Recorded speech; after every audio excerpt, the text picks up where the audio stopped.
बिस्मिल्लाहिर्रहमानिर्रहीम। अस्सलामुअलैकुम। Welcome to download class notes.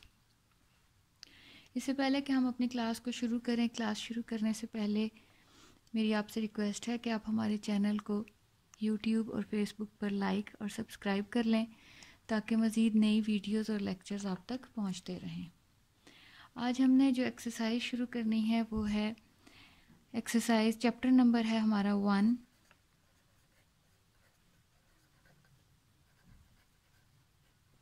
और एक्सरसाइज नंबर है हमारी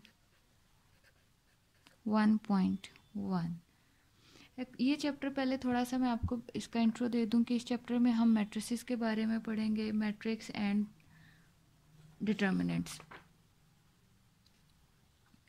मैट्रिसेस के बारे में, मैट्रिसेस में आप पढ़ेंगे कि मैट्रिसेस में रोज़ होती हैं, कॉलम्स होते हैं, उनका इन्वर्स कैसे लेना है, उनका ट्रांसपोज किस तरह से लेना है, इक्वल मैट्रिसेस क्या होते हैं, कभी कभी मैट्रिसेस में से वैल्यूज़ भी निकालनी पड़ जाती हैं, और यही चीज़ें आज हम पढ़ेंगे। जो 1 एक्सरसाइज है 1.1, यहाँ पर हम उसका पहला क्वेश्चन स्टार्ट करते हैं ताकि इसको हम कंप्लीट कर सकें। Question number 1। क्वेश्चन नंबर 1 है find the order of the following matrices. Order हमने करना है, तो पहले हम क्वेश्चन लिख लेते हैं, फिर मैं आपको बताती हूँ कि ऑर्डर ऑफ द मैट्रिसेस होता क्या है। ठीक है, find the order of the matrices।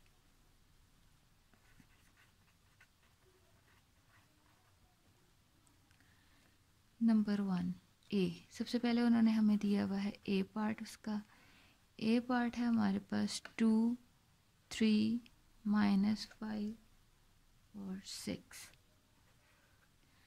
Order हमें मालूम करने के लिए सबसे पहले ये पता होना चाहिए कि हमारे मैट्रिक्स में कितनी रोज़ हैं और कितने कॉलम्स हैं। रो किसको कहते हैं और कॉलम किसको कहते हैं। तो रोज़ जनाब हमारे पास हैं इसमें 2। अपनी आसानी के लिए हल्का सा पेंसिल के साथ इसको हम अंडरलाइन भी कर सकते हैं। ये सिर्फ हम अपनी आसानी के लिए कर रहे हैं ताकि हमें, या इसको पेंसिल से भी किया जा सकता है कि ये हमारे पास 2, 1, 2, ये पूरे का पूरा एक रो ये है, दूसरी ये है। तो रो, नंबर ऑफ रोज़ हमारे पास क्या है, यहाँ हम लिख भी सकते हैं अपनी आसानी के लिए number of rows. Number of rows हमारे पास हैं 2, 1, 2। इसी तरह से ये हमारे पास कॉलम होते हैं कि वर्टिकली हमारे पास कितनी लाइनें मौजूद हैं। तो number of columns, number of column भी हमारे पास 2 हैं। तो इसको हम खाली आर एंड सी भी लिख सकते हैं। मतलब आर हमारे पास है 2 और सी हमारे पास है 2। तो order of a matrix, order of A हम लिखेंगे, ऑर्डर ऑफ ए हमारे पास है आर इंटू सी। तो आर इंटू सी मतलब आर की क्या वैल्यू थी हमारे पास, 2 cross 2। So order of A is equals to 2 cross 2 हमारा आंसर है, ऑर्डर ऑफ ए, ये चीज़। तो इसी तरह से हमने इसका नेक्स्ट जो बी पार्ट है उसमें भी आप देख लें कि हमारे पास 2 ही रोज़ दी हुई हैं और 2 ही कॉलम्स दिए हुए हैं। तो इसी तरह से सेम इसी प्रोसीजर से हम उसके भी आराम से निकाल देते हैं, इसलिए मैं बी पार्ट इसका नहीं करूँगी। अब हम करते हैं इसका सी पार्ट। सी पार्ट करने के लिए मैं पहले क्वेश्चन लिखती हूँ। सी हमारे पास है 2 and 1, 2, 1। अब हम देखते हैं कि इसमें नंबर ऑफ रोज़ हमारे पास कितनी है। ये हमारे पास है आर। आर हमारे पास कितने हैं, 1। आर कितना हुआ, 1। सी कॉलम हमारे पास 2 बन रहे हैं, 1, 2। तो ऑर्डर ऑफ सी, इसका हम लिखेंगे order of C is equals to R into C, जो कि हमारे पास आएगा order of C is equals to R था हमारे पास 1 cross 2। So order of C हमारे पास जो आंसर आया है वो है 1 क्रॉस 2। ये हमारा इसका आंसर है।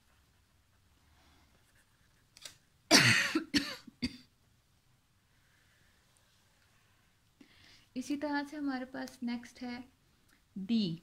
इसी का डी पार्ट हम करते हैं। डी पार्ट में उन्होंने हमें जो दिया है वो है 4 0 6। तो अब हमारे पास 1, अब मैं अंडरलाइन नहीं कर रही क्योंकि यहाँ पर सिर्फ मैंने समझाने के लिए अंडरलाइन किया था, ये इसका कोई मेथड नहीं है कि उसको अंडरलाइन करना ज़रूरी है। अब मैं इसको अंडरलाइन नहीं कर रही बल्कि ऐसे ही बता रही हूँ कि ये हमारे पास है 1 2 3। नंबर ऑफ रोज कितने हुए हमारे पास? r is equal to 3। और कॉलम कितने हैं हमारे पास? Only 1 1। c is equal to 1।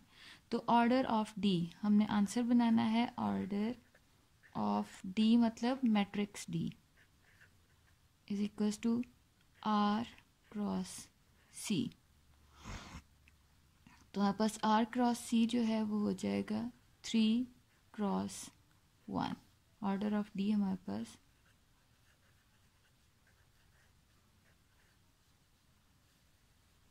ये हमारा आंसर। उसके बाद अब हम इसका नेक्स्ट पार्ट देखते हैं, ई पार्ट। इसका ई पार्ट अब हम करेंगे। ई पार्ट में उन्होंने हमें जो मैट्रिक्स दिया है वो है ए बी सी और D E F. D E F. तो हमारे पास कितने नंबर ऑफ रोज बन रहे हैं? आर इज इक्वल्स टू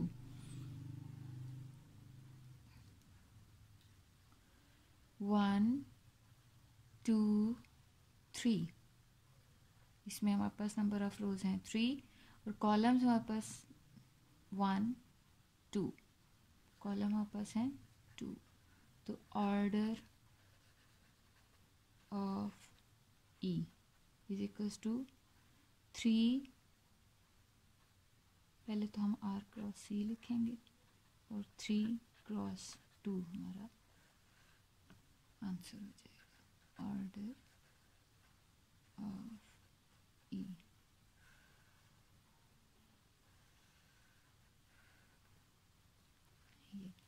अब हम इसका नेक्स्ट पार्ट है जी एंड एच। अब हम इसका जी और एच पार्ट भी करते हैं।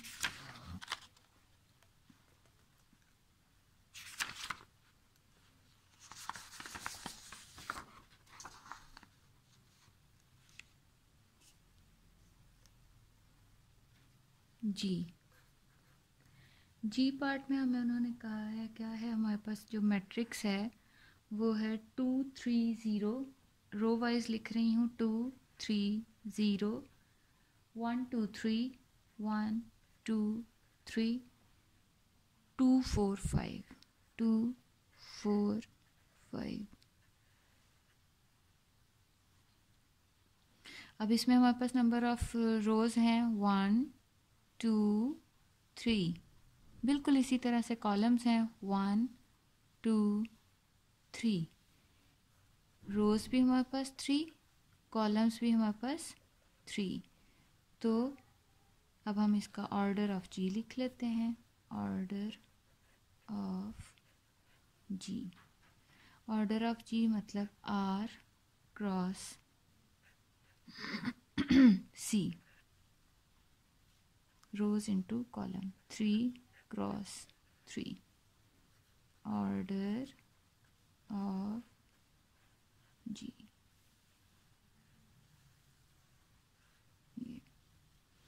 नेक्स्ट पार्ट हमारा है एच।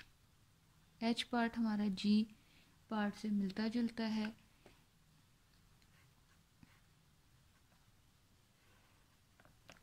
टू 3 4 1 0 6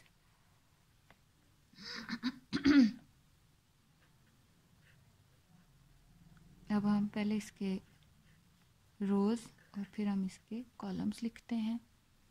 तो रोज़ हमारी हैं 1 2, कॉलम्स हैं 1 2 3। तो order of H, order of H हमारे पास आया है R cross C. R cross C हमारे पास 2 क्रॉस 3 इसका आंसर होगा, ऑर्डर ऑफ एच। ये तो ये हमारा क्वेश्चन नंबर 1 कंप्लीट हो गया। अब हम इसका क्वेश्चन नंबर 2 स्टार्ट करते हैं।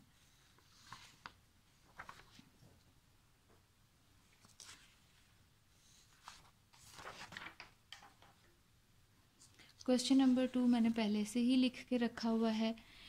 क्वेश्चन नंबर 2 है हमारे पास, which of the following matrices are equal.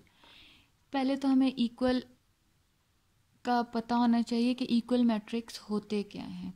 ये ऐसा नहीं हम कह सकते कि 2 × 2 मतलब उनका ऑर्डर सेम है तो हम कह दें कि हमारे जो मैट्रिसेस हैं वो अगर उनका ऑर्डर सेम है तो वो इक्वल हैं। नहीं, ऐसा नहीं होता। इक्वल मैट्रिक्स वो होते हैं जिनकी वैल्यूज़ भी सेम हो, उनका ऑर्डर भी सेम हो, सेम टू सेम नज़र आने वाले मैट्रिक्स जो हैं वो हमारे इक्वल मैट्रिक्स होते हैं। बज़ाहिर ये जो क्वेश्चन हमें दिया गया है यहाँ पर, इस क्वेश्चन में बज़ाहिर हमें नहीं नज़र आ रहा कि कोई मैट्रिक्स आपस में जो है वो इक्वल हैं, लेकिन करने से पहले हमें कुछ मैट्रिक्स ऐसे हैं जिनको पहले थोड़ा सा हमें सॉल्व करना पड़ेगा, उसके बाद हमारा जो मैट्रिक्स हैं वो थोड़े थोड़े इक्वल लगना शुरू हो जाएंगे हमें।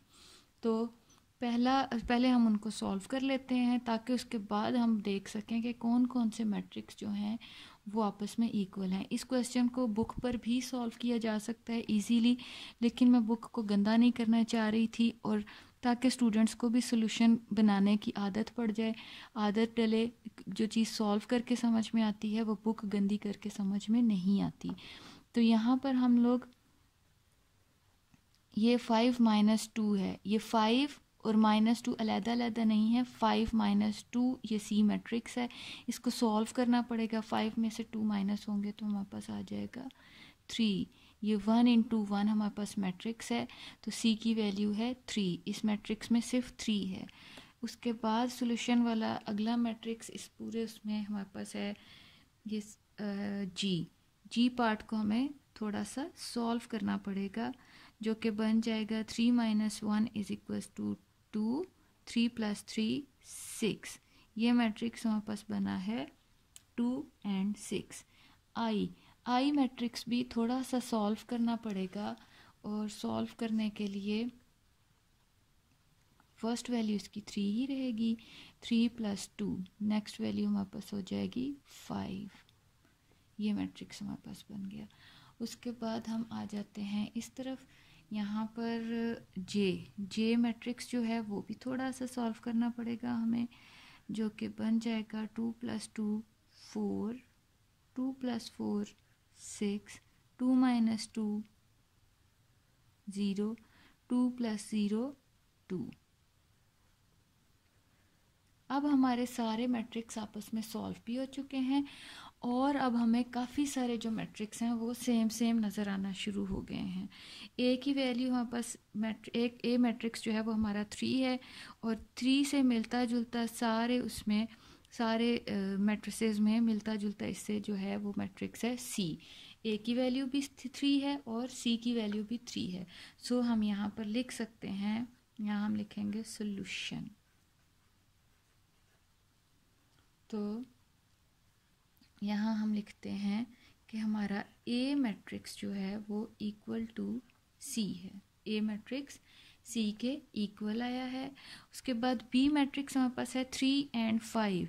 तो कौन सा ऐसा है जो सॉल्व करके हमारे पास 3 और 5 आए। अब देखें यहाँ पर 3 और 5 है, डी हमारे पास 5 एंड 3 है, लेकिन ये आपस में इक्वल नहीं है। अगर इसका पहला नंबर, पहली रो का पहला जो डिजिट है वो 3 है, तो यहाँ पर भी 3 का होना ज़रूरी है। ये 3 और 5 है, तो हम ये नहीं कह सकते ये भी तो 3 और 5 है और ये भी 5 और 3 है, थोड़ा सा डिजिट्स आगे पीछे हैं तो वो आपस में इक्वल हो गए, तो ऐसा नहीं होगा। 3 और 5 ही हमें देखना पड़ेगा कि कहाँ पर है। तो 3 और 5 हमारे पास यहाँ पर आई है, आई 3 एंड 5। तो हमारा जो बी मैट्रिक्स है वो इक्वल है आई के। उसके बाद बी भी हो गया हमारा, सी पहले ही ए के इक्वल हो चुका है, डी हमारे पास 5 एंड 3 है, लेकिन यहाँ सारे मैट्रिसेस में हमें कहीं भी 5 और 3 के इक्वल कोई मैट्रिक्स नज़र नहीं आया। इसका मतलब है डी किसी के इक्वल नहीं है, डी को हम छोड़ जाएंगे। अब आगे हम आते हैं ई की तरफ। ई में हमारे पास है 4 0 6 2, तो 4 ई से मिलता जुलता एक मैट्रिक्स तो हमारे पास है एच, जो कि 4 0 6 2 ही है। उसके अलावा हमने जे मैट्रिक्स को सॉल्व किया था, उसको सॉल्व करके हमें पता चला कि 4 0 6 2 हमारे पास 4 0 6 2 ई एच और जे, ये तीन मैट्रिक्स ऐसे हैं जो कि आपस में इक्वल हैं। तो हम यहाँ लिखते हैं E is equal to H is equal to J, ये तीन मैट्रिक्स आपस में बराबर हैं। उसके बाद आ जाते हैं हम F की तरफ। F जो है वो सिर्फ मैट्रिक्स में वैल्यू है 2 से रिलेटेड हमारे पास पूरे सब मैट्रिसेस में नज़र भी आ रहा होगा कि कोई मैट्रिक्स इसके इक्वल नहीं है। इट्स मीन कि हमारे D और F के इक्वल तो कोई मैट्रिक्स नहीं आया। A जो है वो C के इक्वल था, B जो है वो I के इक्वल आ गया था, E H एंड J ये आपस में सेम थे, तो जो इक्वल थे वो हमने लिख दिए। इस तरह हमारा क्वेश्चन नंबर 2 भी कंप्लीट हो गया। अब हम आते हैं अपने क्वेश्चन नंबर 3 की तरफ। Question number 3,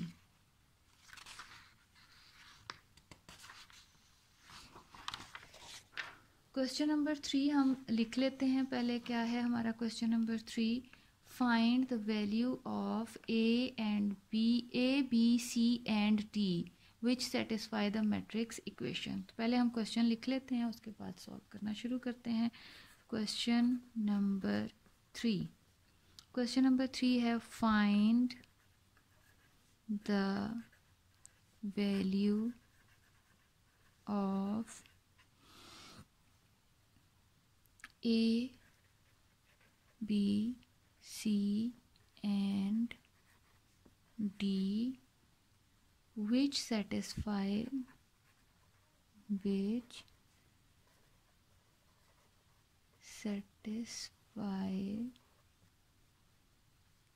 the matrix equation,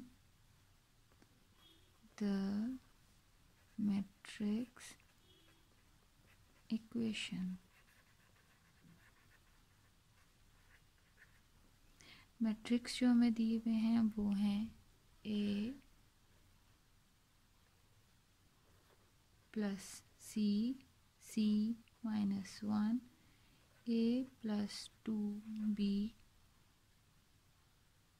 4D minus 6 is equal to 0 minus 7 3 2D। Question हम दोबारा एक दफ़ा मैं आपको रीड करके बता देती हूँ और बता देती हूँ कि इस क्वेश्चन को हमने करना किस तरह से है। Find the value of A, B, C and D which satisfy the matrix equation. तो इस क्वेश्चन में उन्होंने हमें ये कहा है कि इसमें हमें जो अल्फ़ाबेट्स नज़र आ रहे हैं, जो अलजेब्रिक अल्फ़ाबेट्स हमें नज़र आ रहे हैं, जो कि हैं A, B, C and D, इनकी वैल्यूज़ हमने निकालनी है। और ये भी उन्होंने हमें कहा है कि ये मैट्रिक्स इसके इक्वल है। तो अगर हमारे पास ये मैट्रिक्स इसके बिल्कुल इक्वल है तो इट्स मीन कि हमारी जो फर्स्ट रो की फर्स्ट जो हमारी वैल्यू है वो इसकी फर्स्ट रो की फर्स्ट वैल्यू के बराबर होगी, इसकी सेकंड के बराबर होगी, इसकी थर्ड वैल्यू के बराबर होगी, और जो इसकी फोर्थ वैल्यू है वो फोर्थ वैल्यू के बराबर होगी। तो अब हम इसका सोल्यूशन यहाँ पे स्टार्ट करते हैं। उन्होंने हमसे कहा कि a plus C is equals to 0। यहाँ से इसकी फर्स्ट वैल्यू ली, इसकी फर्स्ट वैल्यू के इक्वल लिख दिया। उसके बाद हमने a plus 2b is equal to -7, इसकी सेकंड वैल्यू थी, उसकी सेकंड वैल्यू के बराबर लिख दिया हमने। c माइनस 1 को इक्वल टू 3 लिख दिया। उसके बाद 4d माइनस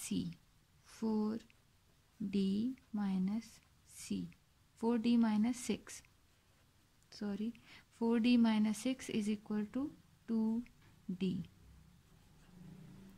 ये हमारे पास 4 इक्वेशंस आ गई हैं। तो हम ऐसा करते हैं कि इन चारों इक्वेशंस को नंबरिंग कर देते हैं।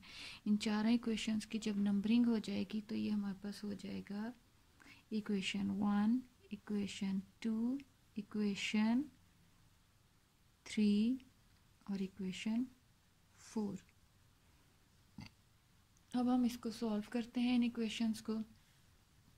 अब यहाँ पर हम देख रहे हैं कि हमारे पास कुछ चीज़ों की वैल्यूज़ हमें यहीं से ही पता लग रहा है कि हमें ऐसे ही मिल जाएगी। कैसे कि सी हमारे पास जिन इक्वेशंस में अल्फ़ाबेट अकेला होता है, सबसे पहले कोशिश करनी चाहिए कि उनको सॉल्व करना शुरू करें। तो हमारे पास हमने सबसे पहले ये देखना होता है कि कौन सी इक्वेशंस ऐसी हैं जिनमें अल्फ़ाबेट अकेला है। जहाँ अकेला अल्फ़ाबेट होता है उनमें प्लस माइनस या वैल्यूज़ को इक्वल से दूसरी तरफ ले जाने में और इस तरह से करके वैल्यूज़ आराम से हमें मिल जाती हैं। तो हमारे पास यहाँ पे हम देखते हैं कि अकेला अल्फ़ाबेट कौन सी इक्वेशंस में मौजूद है। तो यहाँ साफ नज़र आ रहा है कि इक्वेशन 3 और इक्वेशन 4। इक्वेशन 3 में हमारे पास सी अकेला है, जबकि इक्वेशन 4 में हमारे पास डी अकेला है। तो हम इन दोनों इक्वेशंस को उठा लेंगे, इनको ले लेंगे, यहाँ पर लेकर यहाँ से हम सी और डी की वैल्यू निकालते हैं। तो इसको हम सॉल्व करना शुरू करते हैं, लेकिन सॉल्व से पहले हम यहाँ लिखेंगे फ्रॉम द equation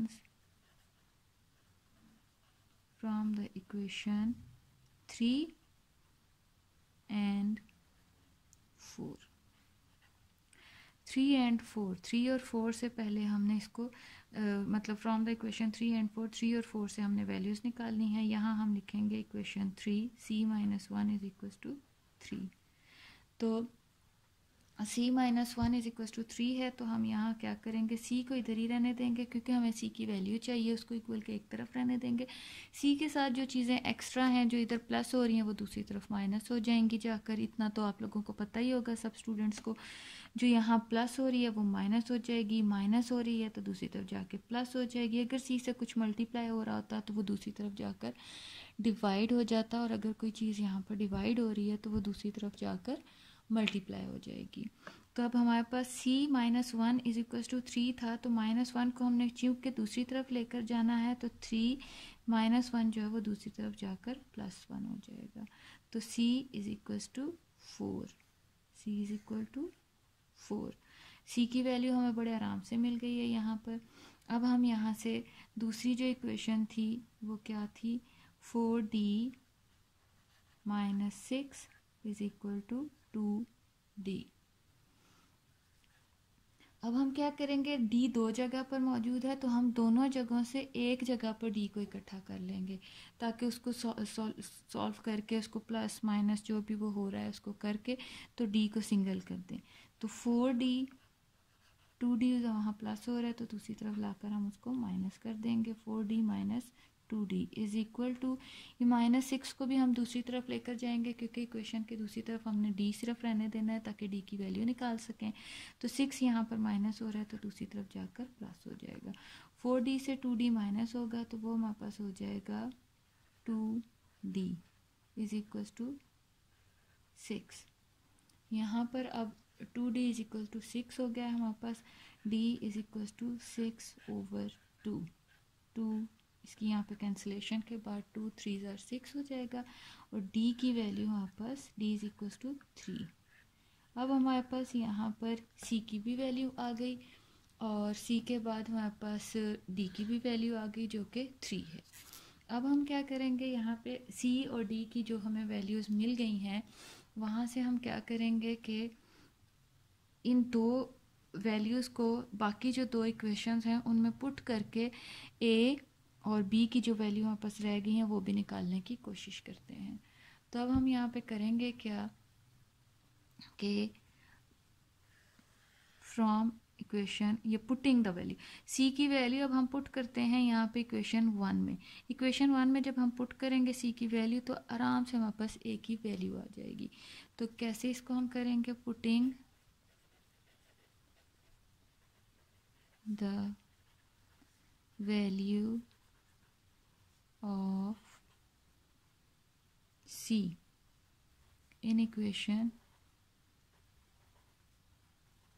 1। इक्वेशन 1 में हम पुट करेंगे, इक्वेशन 1 में कैसे पुट करेंगे, a plus C is equal to 0 है। c की बजाय हम यहाँ पर उसकी वैल्यू लिखेंगे जो कि हमें मिली थी 4। c is equal to 4 is equal to 0। a is equal to 0, 4 यहाँ पर प्लस हो रहा है तो इसको हम उठाकर जब दूसरी तरफ लेकर जाएंगे तो वो हो जाएगा -4। a is equal to -4, a is equal to -4। और अब हमारे पास सिर्फ एक रह गया है, वो है b की वैल्यू निकालनी है। b के लिए भी हम यही करेंगे क्योंकि अब हमारे पास a की वैल्यू आ चुकी है। Putting the value of a in equation 2, तो यहाँ हम लिखते हैं putting the value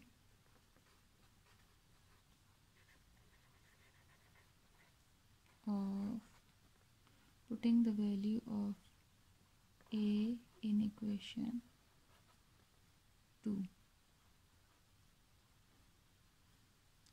a plus 2b is equals to -7। a की बजाय हम यहाँ पर इसकी वैल्यू डालते हैं जो कि है हमारे पास -4 plus 2b is equal to -7।